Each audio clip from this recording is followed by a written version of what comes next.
Tongue. Are we live? Of course we're live. First things first, people deluded. I'm back again. Thank you very much for tuning back in each and every time. Obviously, over here it's morning times in the United Kingdom, as you could probably tell by my eyes, the fact that I've literally just jumped out of the shower. Apologies for being a couple of moments late, but yeah, good morning, good afternoon, good evening, and of course good night in some cases, or where it applies. I hope everyone's doing well and safe. Obviously, hope you all had a fantastic week last week. Hope you all had a great weekend in whatever you did.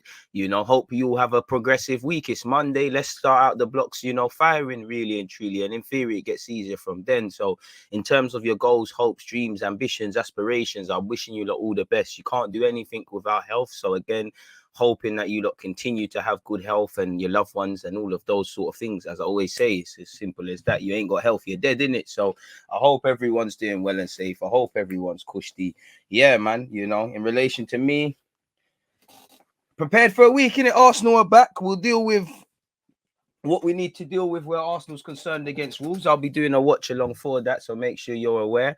At 11:30, I think I'm going to be live on YouTube. What the hell we're going to talk about, I don't actually know. Throughout the course of this live stream, appreciate the Twitch gang as usual. Make sure you're following and subscribing, especially if you've got Amazon Prime. Obviously, we're going to go over Overmars. Alleged, I'm sure you all saw last night, he left the Ajax job rather abruptly, and no one could really see that. We had the AFCON, we've got the FA Cup.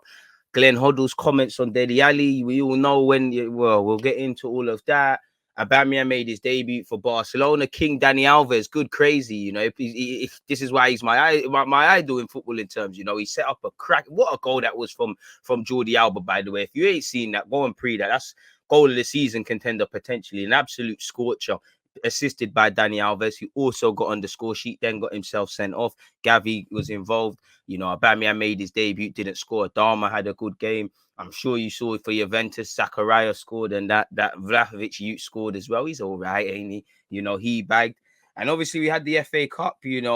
Leicester and Man United have joined Arsenal in going out. Chelsea, Spurs, couple of other clubs have done what they needed to do. Congratulations to Boreham Wood. Commiserations to Kidminster against West Ham because they fought them all the way. Yeah, it is what it is. Everton ran riot as well. So yeah, man, we've got a decent amount to speak about in relation to 11:30 on YouTube. I don't know, man. But yeah, what are you lot saying? Pardon me. I'm trying to tell guys about HR. You can't just be shooting your shot recklessly in the workplace. I don't know what Overmars said, but boy, I don't know what he said specifically either, but he must have been moving mad. THFC Trey, I appreciate you. I don't appreciate your football club, but appreciate you and everybody else locked in, man. One day. Senegal deserved to win. Egypt had no game plan throughout the tournament instead of relying on penalties and long shots. Bro, Egypt stunk up the place. It was tired. They were playing for penalties as they've been doing, and it didn't bang. I think the whole team bottled it. Salah was quite anonymous. Again, it's another penalty shootout where, it might be great scoring the winning penalty, but you probably should put your best penalty takers first and whatnot. It's always, first things, commiserations to Egypt. Congratulations to Senegal. They've got one better than the last final. The scenes all around Senegal and other countries that have huge Senegalese followings. It's amazing. Mane, that's the biggest career of his that's the biggest trophy of his career. Way before he was a Liverpool player, he was just a young lad in Senegal with dreams, and it's all about inspiring the new generation. Same way with Egypt. There's a youth in Egypt that's seen Salah, and done his thing. Again, Egypt's tactics in the game were poor, were boring. I did think it was a bit of poetic justice because I can't lie. Don't big up you lot that have been doing the watch-alongs. The Egypt keeper's made some great saves, but he belongs in the Prem. He's on the dramatics, innit? So it was poetic justice to not only see him lose, but also to see, I can't lie, they did him dirty. Like his country have just lost a major tournament and they're giving him man of the match. He looks like he wants the ground to open up. So yeah, man, it was a decent tournament. Senegal deserved winners. I don't think many people would have had Senegal as a favorite. Well, as a favorite, maybe not the favorite. But yeah, it is what it is, man. Senegal are champions of Africa. Shout out to Mendy as well. He gets another trophy. It seems like anything the Chelsea keeper touches turns to gold. Mane, the talisman, that penalty in the first, to score the winning penalty after that first penalty in normal 90, boy. let's be real. For a final, it was shit. Like let's keep it a buck, people. Like it was rubbish, man. You know, it was horrible. Like it was a horrible. To be honest, once it started getting to the latter stages, AFCON started getting like very boring in terms of quality. But it is what it is, and I'm not gonna lie. I don't know why, but my spirit felt a bit unsettled. We all know there's certain reasons for such people. Let me apply some of this cocoa and that, because obviously I've just come out the shower, man, and for, you know, helps with the scars and that. Come on. One thing I didn't like, as I was saying, people, Gianni Infantino. Now, we all saw his comments about Africans and migrants and things. If that's what a man thinks about that, why is he giving out trophies, you know, in the final of Africa's biggest, you know, well, of Africa's tournament? Why is he doing that? We all know there's money behind it. Money talks where morality isn't. But yeah, man, it was jarring, really and truly, people. That's one thing that jarred me. Mane won player of the tournament. Let's be honest, Mo Salah and Mane they got better as the tournament kind of went on, but they were there. I don't really feel there was a player of the tournament. Like for me, anyways, I don't really feel there were standout players. Earlier on in the tournament, there were some cracking goals and things like that. But yeah, you know, Salah's juice ran out. Really, Salah snaked his boy Mane, told the keeper where he's gonna go and that, and it worked. Salah, should have come before for the penalty, knowing about the fact that he's already scored a pen against Mendy in the Premier League. I just think, you know, you just want your best penalty takers first. I know Mane's technically scored the winner, and Mane's a bit different. I think in hindsight, maybe Mane shouldn't have taken the penalty in normal time, and they might have scored because obviously Salah knows you. You know, you're both probably at Liverpool's training ground working with it. But yeah, man, this is why I think you should do your best penalty takers. Do you know what? You're damned if you do, damned if you don't. If you put your best penalty takers first, second, third, you leave yourself up for stuff. If you put them last, you obviously see what's going on, really and truly. You know, Saar for Senegal. Sorry, people. His blushes were spared because I think his penalty was terrible. You know, I can't lie. I did enjoy the penalty shootouts because I got to the point. Big up you lot that was at my watch along yesterday on Twitch, and you can still pre it. I was at that point personally where I'd prefer Senegal to win, but I wanted everyone to lose now, man, because you lot were just, oh my god, 90 minutes was horrible. The added half an hour was horrible. Yeah, man. Gobatsky robbed by Mendy. To be fair, he's doing his thing, but yeah, happy for Mane, sad for Salah. Obviously, commiserations, man. You know, it is the harshest way to decide any game, much less a final, penalties. But you know, it is what it is. I think Egypt can still look back with pride. You know, again, let's be real. I know Salah tips the balance, but let's be real. Salah away, nobody really expects Egypt to do anything serious in AFCON, respectfully. So they've gone all the way. You don't get trophies for going all the way and not winning, but yeah, man, they did what they could, man. And El Nene, you got to stop crying, bro, because you need to be getting yourself back to England because we got a tough game against Wolves. You know, wake up today and do your thing. But yeah, shout out to Mane, man. You know, Mane can look back at his career with fondness. At 29, my man's a champion of Africa, a European champion previously with Liverpool, a Premier League champion. Not bad for someone that, man, there was a time certain man didn't rate Mane before he had the boot sponsorship when he was rocking them. Remember he had them shit yellow F50s, man. Weren't rocking with Mane. Now look at him. You know, and I don't want to just. I think Koulibaly had a good game. I'll be real. Good penalty. I think Koulibaly's had a decent tournament, really, since I started sending for him. So yeah, man, really and truly, and obviously AFCON's next year. It'll be in the summer, so I think that's an end to it. But in terms of, I think when you look back at AFCON, I think more entertainment by the referees, really and truly, like the refereeing. You know, I'll say highlight for me. I don't know how Salah Mane didn't get booked for diving. I don't know. The referee when he banged Munir, you know, the referee the last two games, it's like Salah tried to bad up the refs and. You know, the other ref didn't have it. This ref said, "Do you want my cards and what to do a job?" Yeah, man.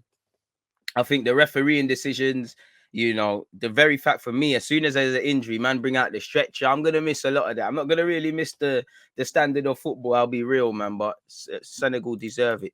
Senegal win made me a bit happy after knowing some of their background stories, and it would mean a whole lot to them and their country. True.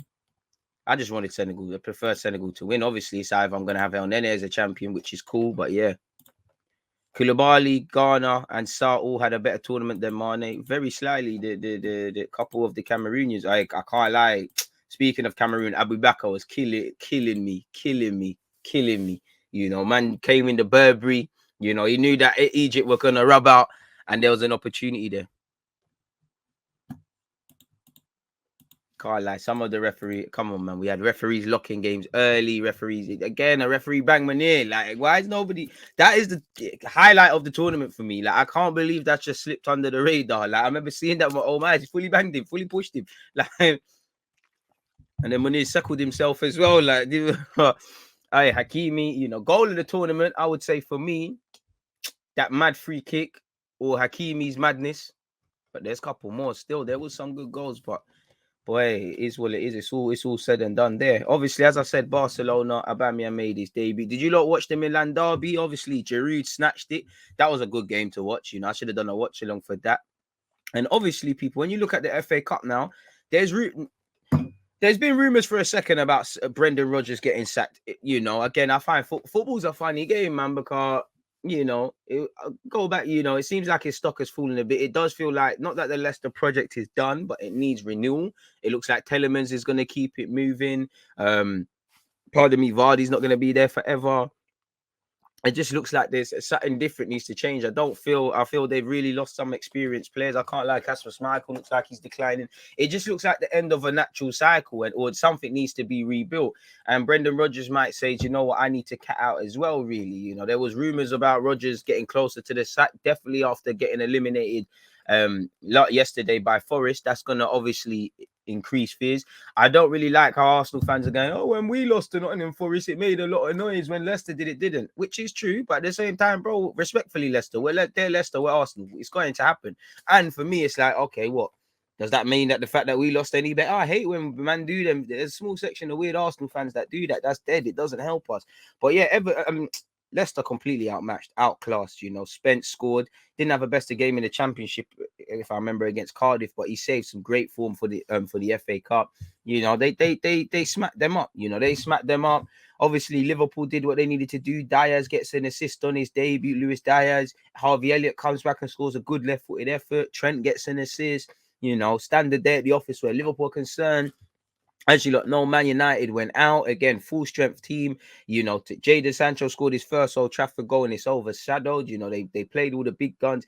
I very much doubt Cristiano Ronaldo really signed for Manchester United to be out of the FA Cup to Middlesbrough at a penalty shootout after playing a full strength team, and basically out of every competition or realistic chance of winning silverware. Obviously, they're still in the champs. Forgive me if I'm wrong, so they have a chance. So there's that. It was terrible for Man United, really and truly. There was a lot of, I don't know. I wouldn't call it bad luck because I think they should have killed the game in 90 minutes at a point. They hit the post. Bruno's missing open goals. You know, Ronaldo's missed his penalty when it's actually mattered.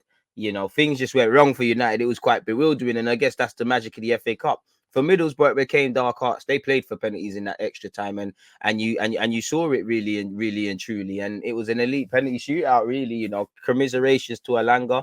You know, we all knew that as soon as he missed that penalty, there was going to be a barrage of racial abuse. And it's quite sad that you can see these things.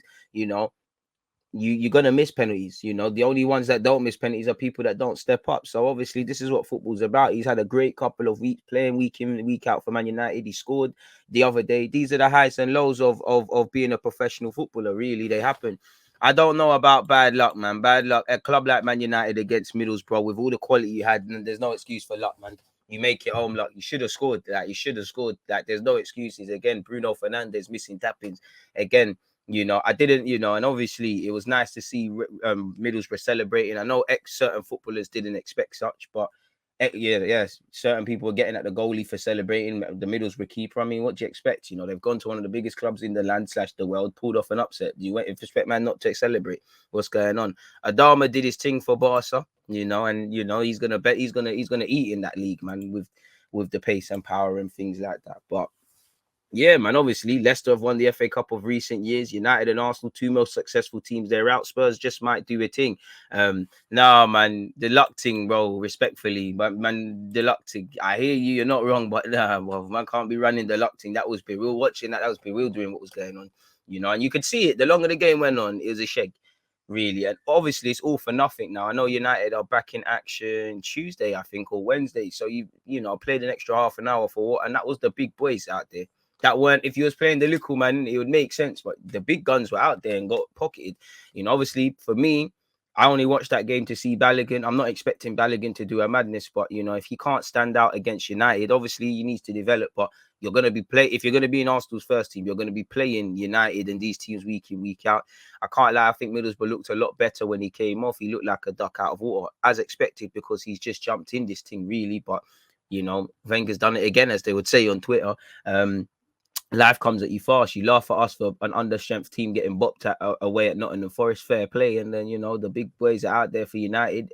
Bruno, Mr. Cristiano Ronaldo, who made a big song and dance about returning home and, you know, and all these things out, really, isn't it? So life comes at you fast. So it's a bitter pill to swallow for a lot of clubs. Chelsea survived the scare, you know, Kepa saving penalties, you know, Hudson-Odoi finding his level, you know, it is where it is. Spurs went through. I didn't watch the Spurs game, but I heard Emerson scored a typical Emerson Royal goal, they would call it. And I heard Kane scored a neat finish. Obviously, I won't say the biggest shock because that's Man United going out to Middlesbrough, but Boreham Wood, shout out to Boreham Wood for doing their thing. I expect it, man. I'm not asking Balogun. I expect it, but respectfully, he's going against Maguire, Varane, whoever in it. These are Premier League players. He's someone that's barely, you know, scratched the surface. But it's games like that you just want to. Them things there, they don't hide your level. You see what you need to do, and he's out of his depth right now. You know, as most people would be away at Old Trafford. But this is why, you know, even if Balogun has an amazing season for what's left of it at Middlesbrough, you have to be easy about being an Arsenal first team player. Obviously, Arsenal probably need 2 strikers, depending on how well he does at Middlesbrough. You can make a name for yourself, but boy, minutes are currency. And this is why games like, even though they won, games like this, games like when he's, you know, he's come on and assisted for Middlesbrough, just in general, they're way more of benefit to him than scoring bare goals against Middlesbrough United or Spurs' under 23s and everybody breading you on Twitter. It's not going to help you, you know. You're out of your comfort zone, really and truly. As I said, you know, Boreham Wood won 1-0 against Bournemouth.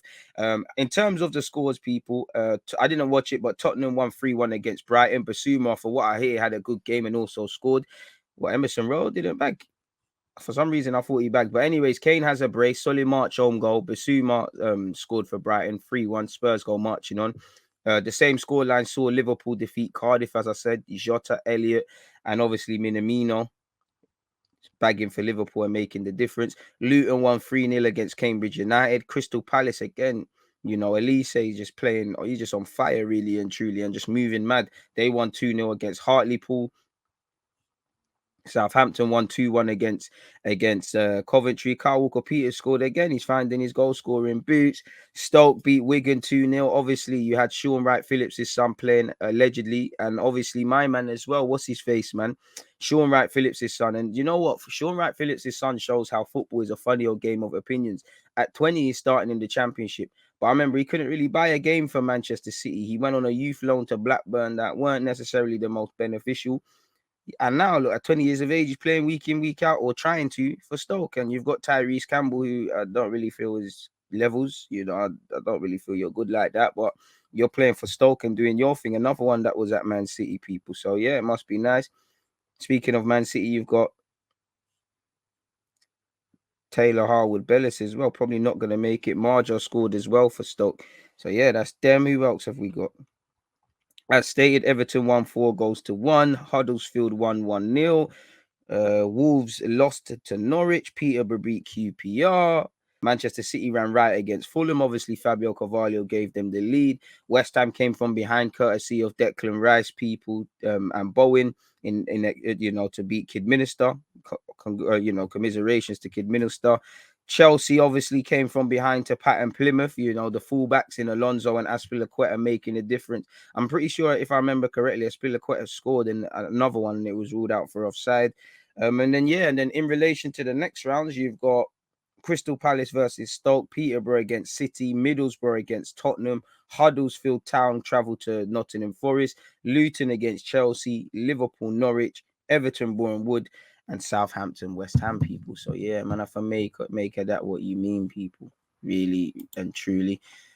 So yeah, man, the FA Cup is, as an Arsenal fan, I'm a bit sour. I'm sure United fans feel the same way. You know, if you're not involved anytime, if you go out of a trophy, there's problems. But especially the FA Cup, it's one that I feel was attainable for Arsenal this year. It's one that obviously don't want to see us win, innit? But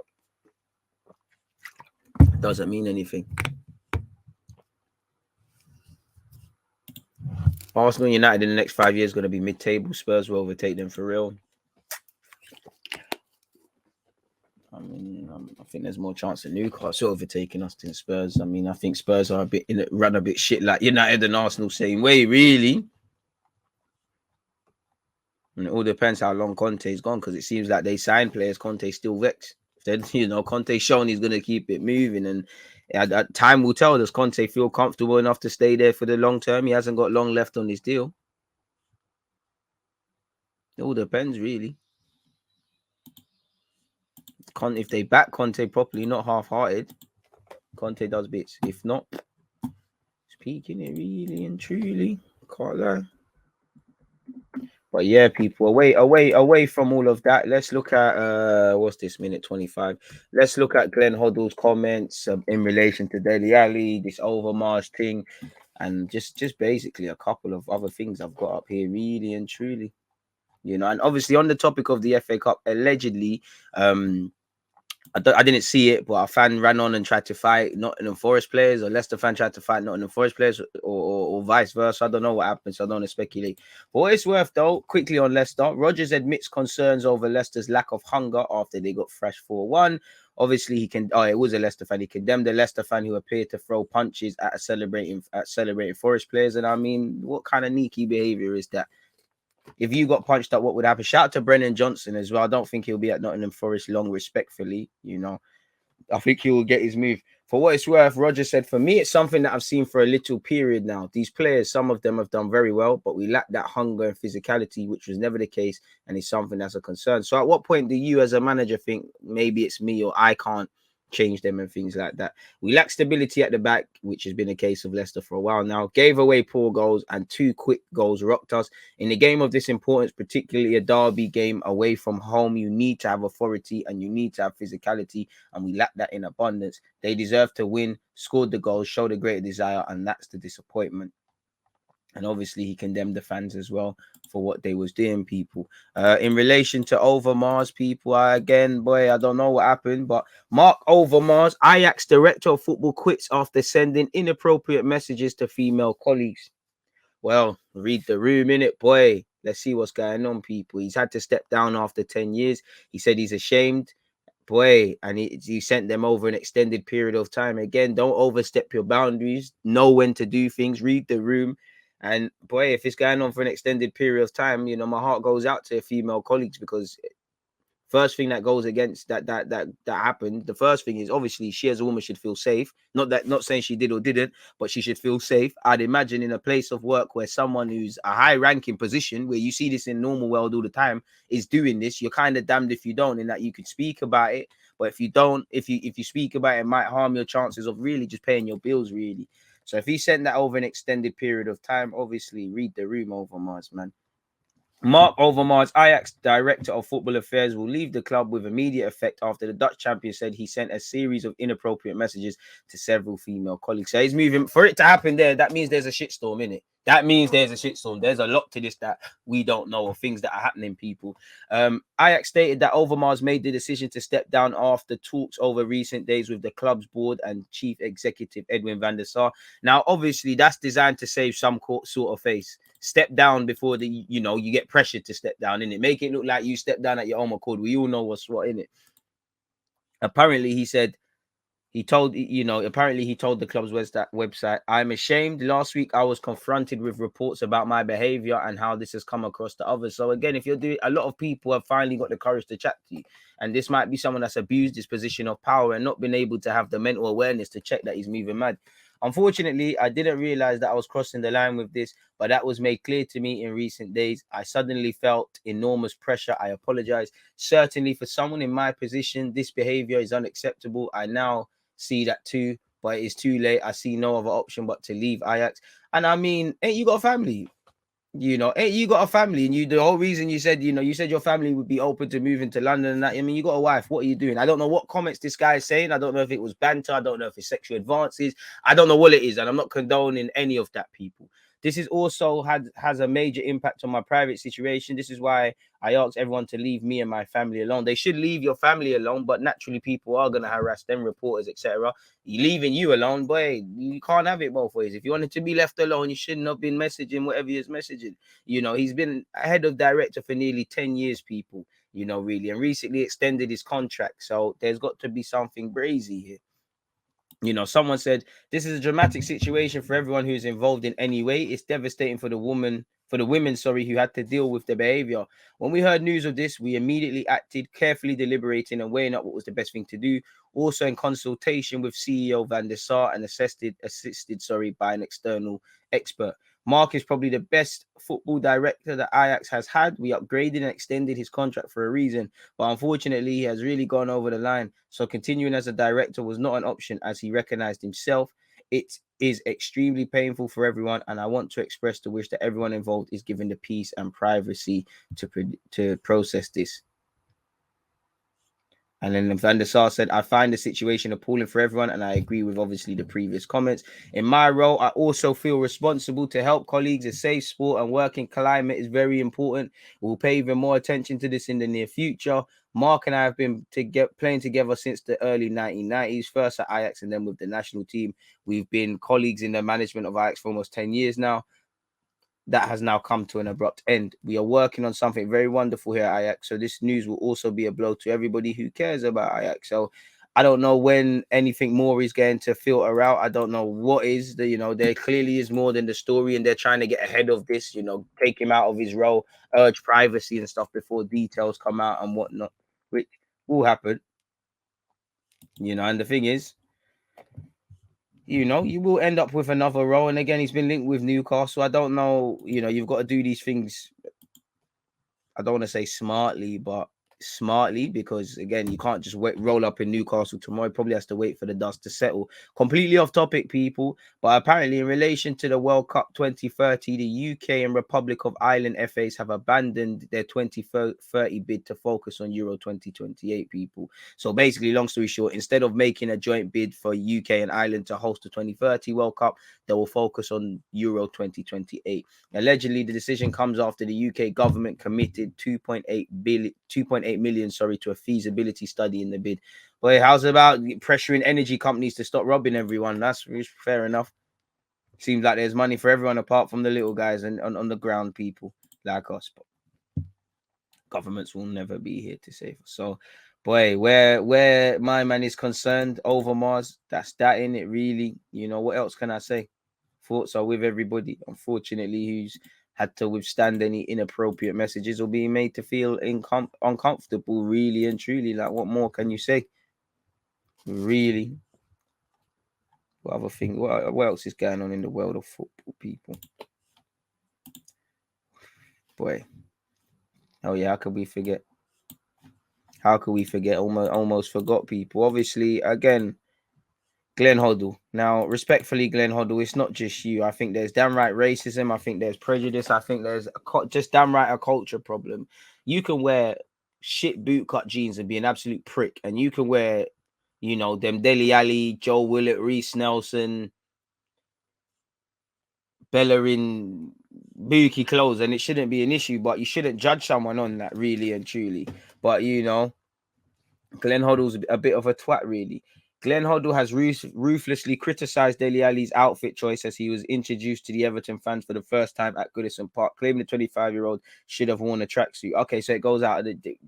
I thought he was going to say something like he should have wore a shirt, wore a suit and something. Then I could say, yeah, because for what it's worth, I think Dele Alli's wearing some shit clothes. They probably cost more money than I've got, but I think he's wearing shit clothes. But they're his clothes to wear, and it shouldn't make him any less or more professional or whatever.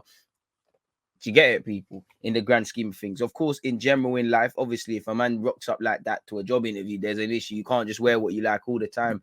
But come on now, this is the sort of prejudice that are going on in the game. You know, you prejudge a man for what he wears, for a car he drives. You know nothing about him. You know, and there's an unconscious bias. Jurgen Klopp has nothing to do with this. But I remember he made a comment saying he thought Salah Mane, was a rapper back in his time in Germany. Come on now. You know. in a day and age where footballers cannot be themselves in any aspect, they can't talk freely, they can't do anything, and that's what comes with it. You know, one thing you have control over, rightly or wrongly, is your dress sense. And out of all the things to get at Dele Alli with, it's that, you know, as you can see here, this is what he was wearing. Hoddle said there's a route back for him if he gets his boots back on and gets his head down. I didn't like the way he walked onto the pitch. What was he wearing? I know Robbie Savage wears things like that, but we had a look at that. He's got a new club. You should see how he's dressed. Robbie Savage said he looks sensational. I'm confused. I thought he just got dragged off the street, to be honest, which again isn't nice, because for me, so what are you getting at homeless people then? What are you saying?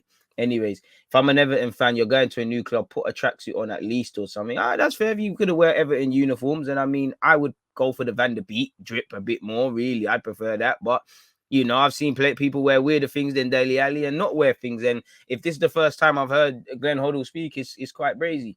He's got to get his head together. It's not about Frank Lampard or Everton. He's got to get back on the horse. He's good at scoring goals from midfield. If he doesn't do that, I don't see anyone getting the best from him. Well, respectively, none of that has anything to do with his clothes, like really and truly, because I'm pretty sure, you know, people don't just change their dress sense. I'm pretty sure when things were working, Dele Alli must have been wearing these hippie clothes, which is a brazy one. I don't really care about what anybody said, but this is the sort of things that, let's be honest, you know, black players are fighting, black and mixed race players, and anyone else is fighting. Just players from a different culture are fighting, really. You know, it's the way you dress. You're judged on the way you dress, the way you talk. You know, you buy nice stuff. You people equate that to your personality. You know, we live in a day and age. Pogba fucking dances at a wedding, and there's an issue, really.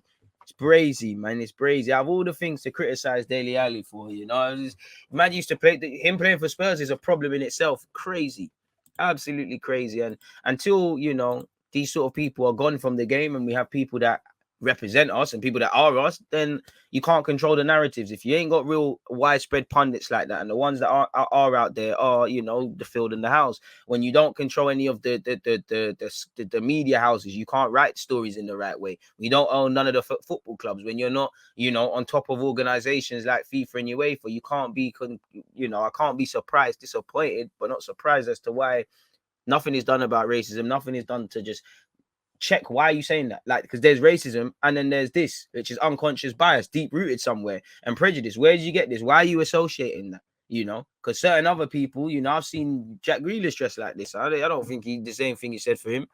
It's crazy, man.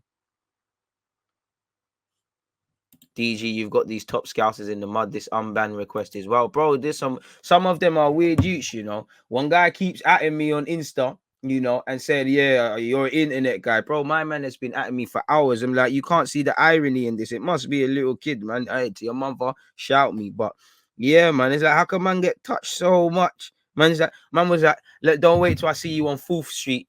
You know, it's 4th Street. But they're them you know, they're them free straight youths, and they're them youths that when something happens on social media, people saying, why didn't you? But if it was me, I'd have bust my gun and all of this nonsense. Allow me, man. But yeah, man, anyone who's got banned, suck your mums, man. You know, they deserve to get banned. Apologies, you know, it's early in the morning for that, but they deserve it, innit? I show a lot of love, but, you know, if you disrespect, it's a disrespect thing back. You know, you go level 1 for the disrespect, I go level 10. So, you know, don't do this again, innit? Really and truly. Rodgers has run his course at Leicester. I'd get Potter if I was them. I hear that, but if I'm Potter, respectfully to Leicester, obviously Brighton are doing better than Leicester generally in the last few years. But would you want to make that step from at least while your project still looks good, or would you wait for a next club? You know, I think Potter's twerking for Spurs personally. The story doesn't surprise me, bro. It's just the fact that my man is yeah, not even respectfully, it's brazy, man. Hey man, watched you on YouTube, now following on Twitch. Love the content. I appreciate that, my guy.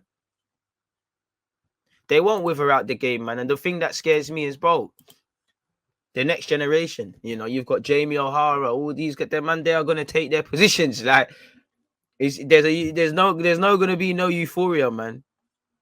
As soon as he left the club, these players, pundits are showing their true colors. To be fair, you know, Glenn Hoddle was a baller, but it's clearly, you know, these men don't get it, man. You know, these men are not from these men have never had to look at things from an outward perspective. You don't have to be part of the culture to, I don't wear them funny man clothes, but you could understand, like, man you can do what he wants. These lot have never had to, You know, they don't understand that these are forms of expression. These are forms of being comfortable because they've never had to deal with these things. You know, there's a certain privilege of just being able to go through your life and not have to deal with this.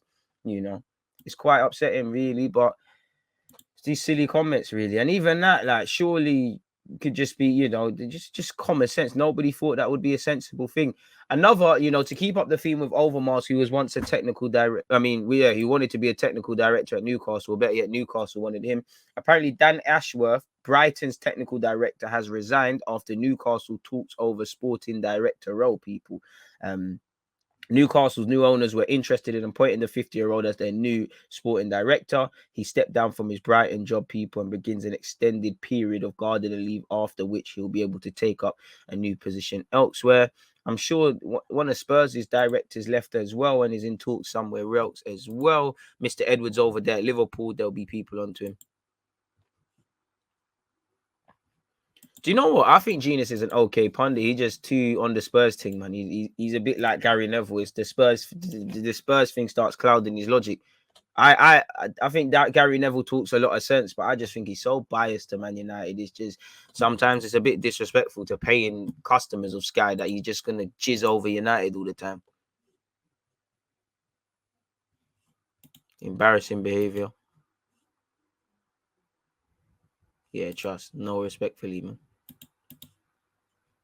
Big up to Ten Hag, man, as did well in tough phases. Onana's. Boy, I mean, Ten Hag and Poch, they're going to be the ones linked forever with the Man United jobs, in it, because it looks like, well, I would say, and anything can happen, but I would say any slim chance Ralph Rangnick had of, for me, earning that deal at Man United to be their permanent gaffer. Because if things went right, bit like Ollie, man, would, you know, United, their board would have entertained him staying permanently. They still might, but I think it's gone, really. I think if he's the manager, it won't end well. I think right now, from now to the end of the season, he can, you know, do what he's doing, but I don't think I don't think the communication is good enough between him and the players in a day and age where player power is very strong. I don't think it will end well with him. You're seeing it with Martial, with Pogba, with Lingard, etc. in different occasions, people.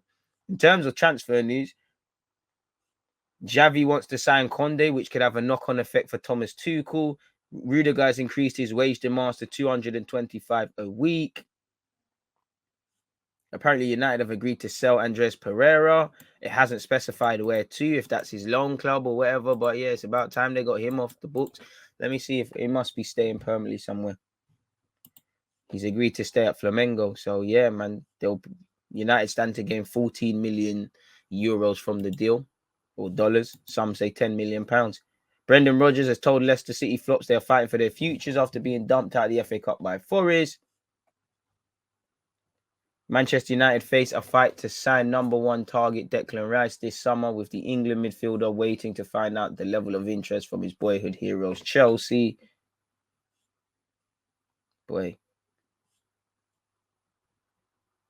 Tevez is in talks with DC United, people, over the NMLS move. AC Milan want to hijack Liverpool's move for Fabio Carvalho. Speaking of AC Milan, Ibrahimovic apparently is set to sign for another season at AC Milan. Apparently, Martial has been told he has to give more by his new boss at Sevilla following his poor debut against Osasuna, where the whole team was kind of poor, to be fair. But yeah, man, brazy one. What else is there in the world of football news? Really, that seems to be that. I mean, transfers is kind of dead, really, at this time. Phillips has said wants a new deal at Leeds. Barcelona are closing in on Aspilicueta and Christensen, so that could be them two and Rudiger gone. Brazy. What else is there? We've already discussed Declan Rice, Gavi and Barca in contract talks, although the first thing has been, rubbed out. Yeah, it doesn't seem like there's much. People again the same, Haaland's apparently Madrid don't want Haaland now, so again that alerts other clubs. We don't know what's happening. It's silly season all over. Let's see what's going on in the gossip columns.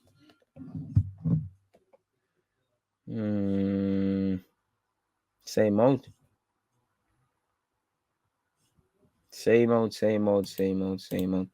Arsenal are interested in Nkunku, but we already knew that, man.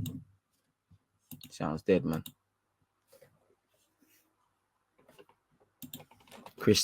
Christensen and Aspie is almost close to being agreed. To be fair for Christensen, that's a good move for Aspilicueta. What a good move, man. What a good move back to back to your homeland, being an experienced player. But then again, they do need experience, but one has to wonder just how much experience do Barcelona need, really? Because it does feel like there's an imbalance. There's old players and there's experience, and then there's really young. It don't feel like there's them bridge players. Maybe De Jong counts as that and whatnot. I mean, there's really nothing going on in the world of football. We already know that about Ababi Arteta. Sorry, people. What about you? Still ain't had my coffee yet. Just Lucas ate this morning. Shout out to Mane once again. Liverpool are looking at Gavi, and obviously a silly season is in contract talks with his club. These were the comments I said earlier about Conte was still vexed about signings. He said, in relation to people going, he said, for sure it was strange. It was strange to send on loan and sell one player in the January transfer window. It was strange because it means something went wrong in the past. It was strange, I repeat, to send 4 on loan and sell one player. It means maybe in the past you have to see what you did and maybe understand that there were some mistakes in the past. Because usually you have to buy players to reinforce your team. But if you send players away on loan you bought in the last 2 or 3 years, it means maybe you did something wrong in the past. And yeah, he bigged up Bentancur and Kulusevski, who I think are going to work out and be great signings for Spurs. I don't know how long Kulusevski is going to be there. I know it's a loan with an option or an obligation. And yeah, Bentancur's a spud, unfortunately. Got Champions League next week, people, but apparently Golsons has revealed why he didn't go to Newcastle. He said, I could have secured my family for generations. Okay, so why didn't you? That's dead. But yeah, he went to Inter Milan. I had a contract offer, but I rejected it. I would have jeopardized my sporting goals. I think it's very human to think about it. If you can earn many times more for the same job at a different club, show me someone who says just no, thank you. It's not just about me. I could have secured a few more generations of my family with this money.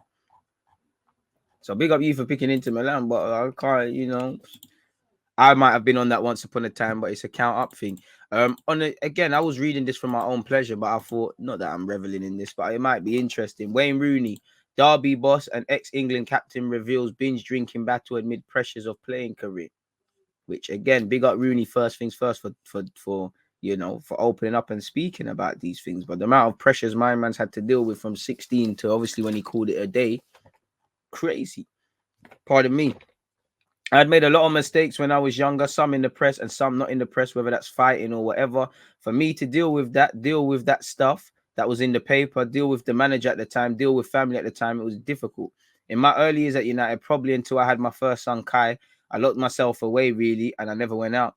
There were times you get a couple of days off from football, and I'd actually lock myself away and just drink to try to take that all away from my mind. Fucking hell, Rooney, man. Big up yourself for overcoming this.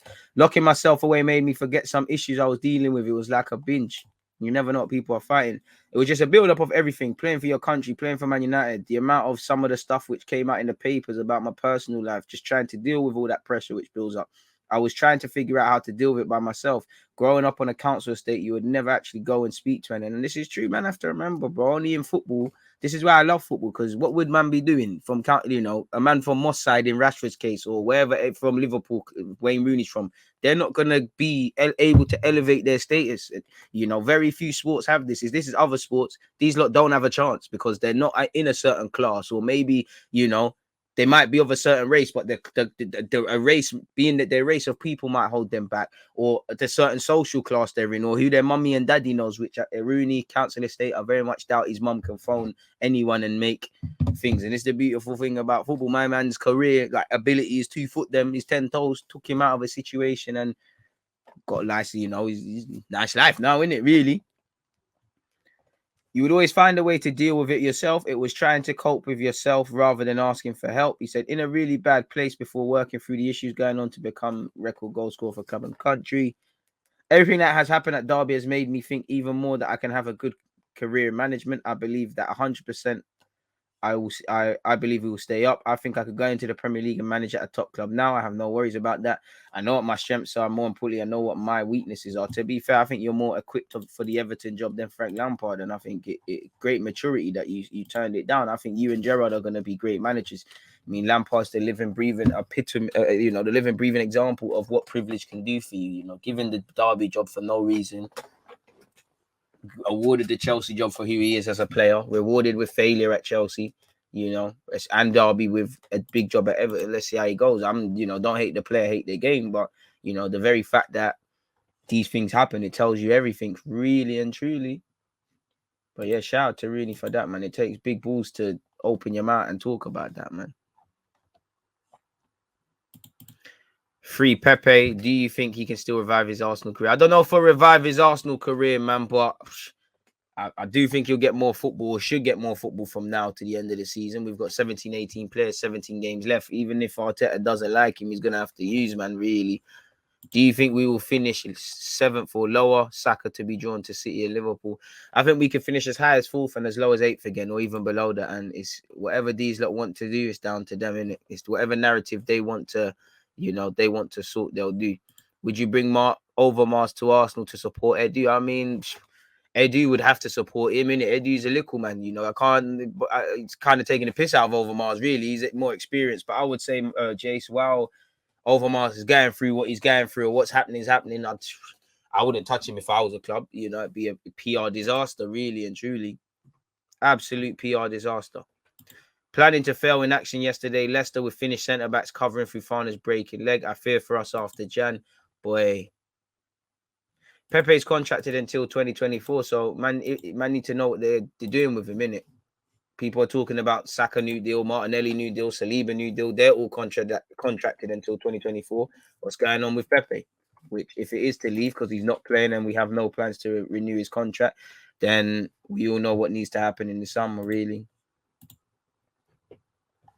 You probably need it. If Pepe leaves, I would say, really, not that it's a forced thing, but I would say, could you bring in 2 players and a winger? Maybe Reece Nelson would take Pepe's place if that was the case.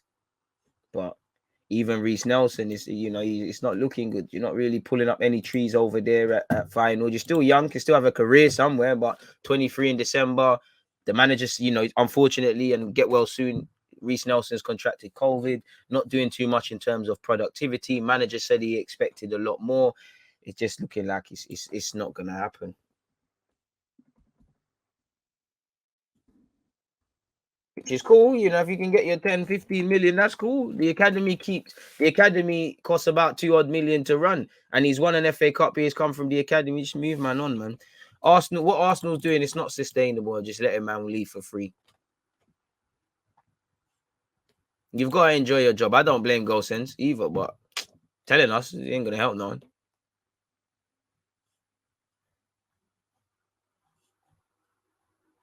What else is going on in the world of? Actually, not, man. Again, football needs to get back in the swing of things, man. There's actually nothing going on, really. Absolutely nothing. There's actually nothing even to talk about from an Arsenal perspective for that. Just be forcing live streams, really.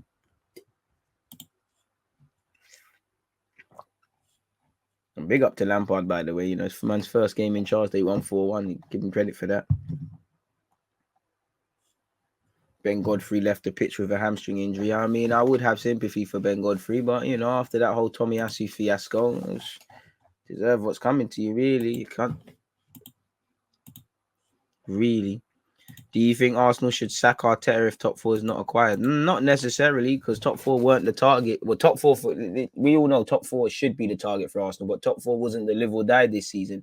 I do think there should be a reluctance to give him a new contract. I do think there should be question marks if you don't fight for top 4 to the end of May, but I don't think his job is going to live or die by that. I think what would see him get sacked is maybe not. I don't even think not finishing in the top 6. I think Arsenal would really have to be collapsed, like what saw Emery leave and whatnot.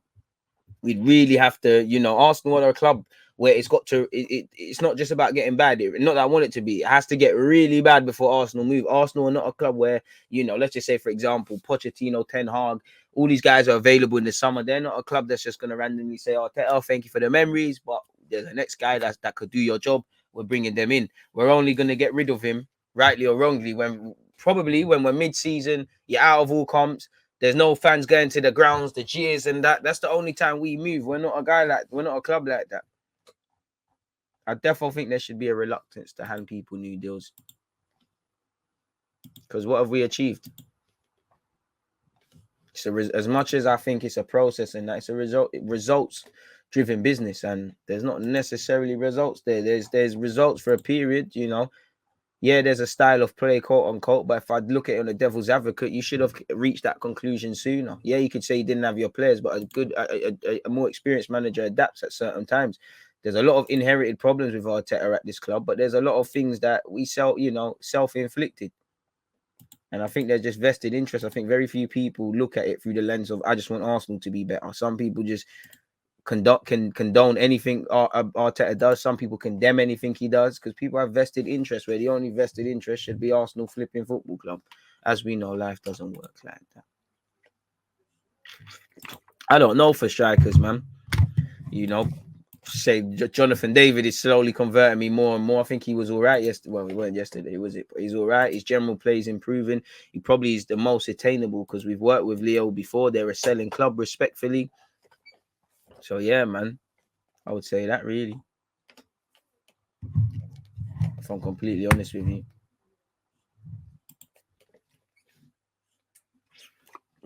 Interesting comment, nonetheless. Appreciative to everybody who's locked in this morning, people, of course.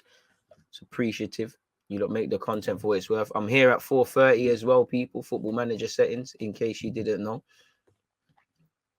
So, yeah, man, in relation to Arsenal, there's nothing, literally nothing going on.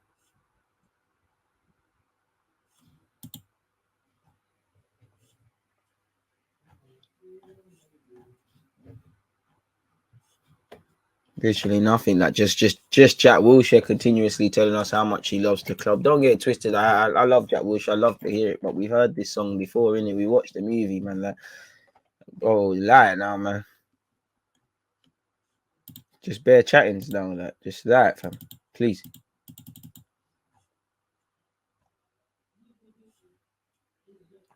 It's crazy, man. And Arsenal need to go on a serious run. You look at, in fact, we might have something to speak about at 11:30. You look at our next runs. We've got Wolves, Brentford, Wolves, Watford, Leicester, Villa. Boy,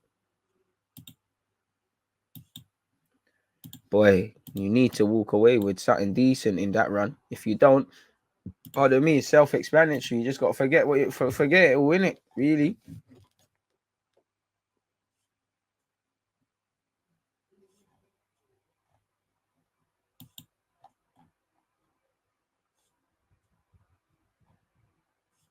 Absolutely brazy. Arsenal fans kidding themselves about Gnabry returning to the carpet. I mean, don't get it twisted. We'd love him, but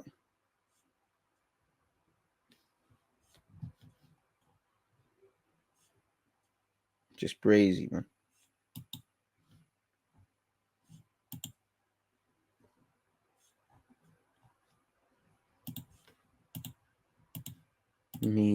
Meadiness everywhere.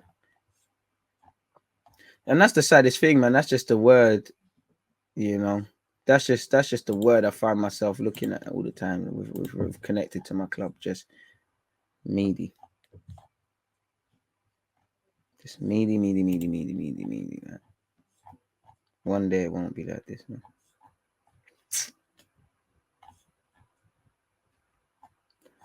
And I swear he's meant to have a friendly against Reading. What's happened to that game? Considering we're playing on Thursday, surely you got to run that today or tomorrow. I don't know, man. I don't know.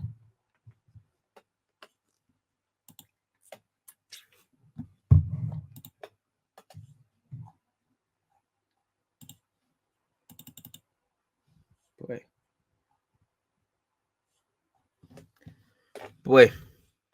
What else you lot saying? No signings in the transfer market, but Arsenal brings out another training top. Absolutely shocking. Were you talking about the train thing?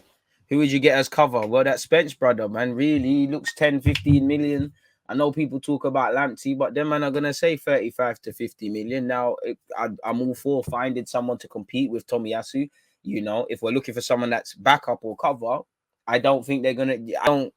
thinking Arsenal's situation, they're going to spend 50 million on that, where you could say really the first priorities are finding a certified 11. And I personally think the only way to find a certain 11 is where the striker is concerned, as you all do. For me personally, someone in midfield, whether that's two new midfielders, because I don't know for Partey, or what I'd give Partey the luxury of, respectfully, Xhaka, can we find someone that Arteta, whatever he tells Xhaka to do, someone that can do it, but actually do it to us so that us fans can see, you know? I'm hearing Spence only turns up for the... This is what I mean. When you've watched him for 2 games, bro, man are going to gas it. We need to know his weaknesses. Against Cardiff, he was quite shit. But again, do we expect someone at 21, 22 to be the finished article? You know, really and truly. We don't expect him to be the finished article. And for 10 or so million quid, he's going to improve. I know the euphoria and that. Of course, he's going to have consistency issues, really. You know, of course, there's going to be problems. You know, of course, it looks great for 2 games. No one can tell you exactly what he's good or bad at, but I think that would be more prudent so that you could advocate more funds, at least initially, to get in that midfield or that striker, where we know a striker is going to cost us a pretty penny, you know, realistically. But Forest fans are right, but they're watching him week in, week out, innit? There's always rose tints, you know. And you know, you're a Spurs. Well, the Spurs ain't the best example because there's no talented young players on loan. But you know, if Balogun scores tomorrow, man are gonna gas it. But people are not gonna watch the 90 minutes. He might have been shit across that 90 minutes and just scored. Now that's what strikers need to do. But the devil's in the detail. And there might be games he didn't score but play better. Lacazette's been one of them. One of Lacazette's performances that won't be remembered at Arsenal is his performance at Old Trafford away. There's been games he scored and stunk up the place. But what do we expect at someone that's 20 odd years of age? There's got to be a reason where Middlesbrough, based on the last 2 games, we say, oh, how can he get in the Middlesbrough side in the Championship? There's got to be a reason Middlesbrough are not playing him. Or he went out on loan, rightly or wrongly. I do think he switches off the ball quite a bit, if I'm honest with you. But you expect this.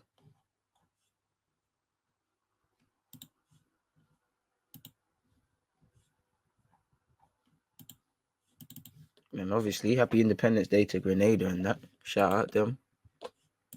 Best competition, Africa Cup, best game yesterday. Ooh, best game. I wouldn't say that's the best game based on I was falling asleep fighting it. But I hear you, man. I hear you. Appreciate everybody tuned in. Don't forget to stay up to date with DJ when he goes live. Follow him on Twitter. Big up Nightbot. You only turn up when you want. You're like Spence yourself, Nightbot. Only turning up when you want. Who would you give the 14 shirt to? GM. I'll sit there and say, listen, GM, Martinelli, 14's there, 9's there, 11's there, pick one. Now, don't get twisted. I hope the 9 stays vacant. I know people say the 9's cursed at Arsenal, but for a striker, I like the fact that Martinelli wants the 14. I don't really care about the number. Just do your business, do the job, and the rest will take care of itself, really and truly. But yeah, man, I'd give him the 14, really. Someone's got to wear it. I think Martinelli's the one that probably won't buckle under the pressure. And to be fair, it's only right that his team gets upgraded. What? Smith Rowe's 10, Saka 7, rightly or wrongly, you know. If they can kind of quote-unquote deal with the pressure, whether they got it too early or not, then surely Martinelli's got to get sat in, man. Got to increase his drip. What is he, 35? Come on, man. Improve his thing a bit. I'll give it to him. And I spoke about that on my live stream yesterday for on YouTube for anyone that wants to get involved in that shameless plug o'clock. Of course, you got to do what you got to do, really. In fact, let me get the links for that. Don't forget to set your reminders, people, for 4:30 today. Don't forget to set your reminders for Arsenal Wolves on Thursday. Oh, 2 people unsubscribed. Oh, it's harsh, man. We get into that period where struggling for growth again. So yeah, that's Wolves. What else do we need? I might, you know what? I should upload the Graham vid, shouldn't I? Really? Well, it's uploaded. I should press the on button. Shout out Graham, man.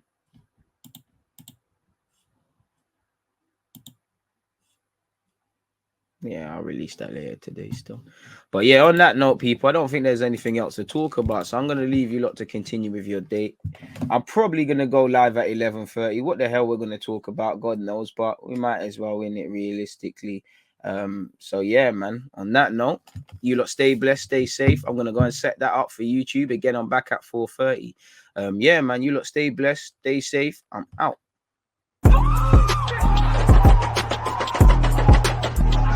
Because you always use that active red line defending. I've been given like